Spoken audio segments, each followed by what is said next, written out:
result in an important case of ours. It was our charter challenge to British Columbia's vaccine passports. Remember them? Well, BC did not have a workable system for medical exemptions for people who could not be vaccinated, and we challenged the regime. We lost at lower court, and today we got the result in the appeal. And I'm going to warn you, it is mostly bad news, but there are a few silver linings. Let's get into it. So we got the decision in our BC vaccine litigation, and I'm pretty sad about it.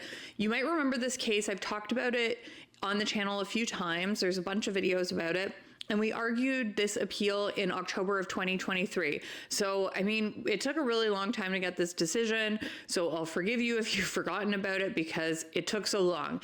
So this was the appeal. The case is called Cassian and British Columbia. And the case was a charter challenge to the BC vaccine passport scheme for lacking workable medical exemptions for people who couldn't get vaccinated for medical reasons. They had this really convoluted regime that kept changing. For a while, it didn't have any exemptions at all.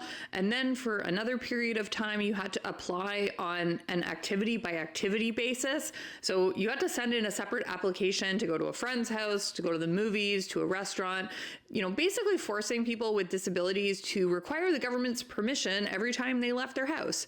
Then for another period of time, they stopped taking applications at all. For another period of time, they had this form with a list of conditions, like a checklist of conditions for which you could apply for an exemption, but rare conditions weren't listed. Just the most common adverse side effects to vaccination or common problems were listed, but nothing rare. And it also seemed like doctors at the time were really afraid to write in anything other than the conditions on that closed list of government-approved reasons for seeking an exemption. So we challenged this terrible and unfair system. We said it was discriminatory against people with disabilities under Section 15 of the Charter, and that it violated the right to life, liberty, and security of person under Section 7 of the Charter. The case involved us, the Canadian Constitution Foundation, as a public interest litigant, and 3 women, a woman named Sharon, a woman named Veronica, and a teenage girl named Erica. So Sharon had developed a rare reaction to the first dose of the COVID-19 vaccine, so she wasn't on that checklist of common conditions.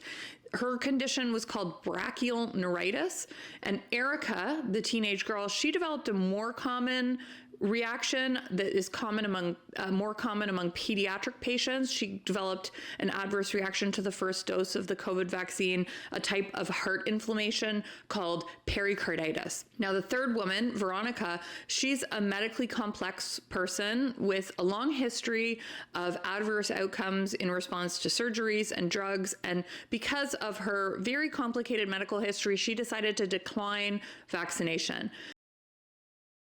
Now, the bad news is that the appeal we brought was unsuccessful, and I am pretty devastated about it. I'm more devastated on behalf of these women. This was really, really important to them. Now, let's get into what the decision says. First, a few good things. I mean, I do think that the court this time fairly described the very difficult situation that Sharon, Veronica, and Erica were in, and they described that situation with compassion. This is something that was lacking in the lower court decision and was lacking during the broader discourse at the time during the pandemic about medical exemptions. So I am grateful that there now seems to be a broader understanding about the needs of medically complex people and people who are living with disabilities, and they're being considered with more compassion than they were during the height of the pandemic. I remember during the height of the pandemic, people said, I don't care that these people can't get vaccinated. They should do it anyway. Or I don't care that these people can't be vaccinated. I think that they just should not be allowed to leave their house. Like, that was crazy. And it seems like people aren't saying that anymore. So that is good.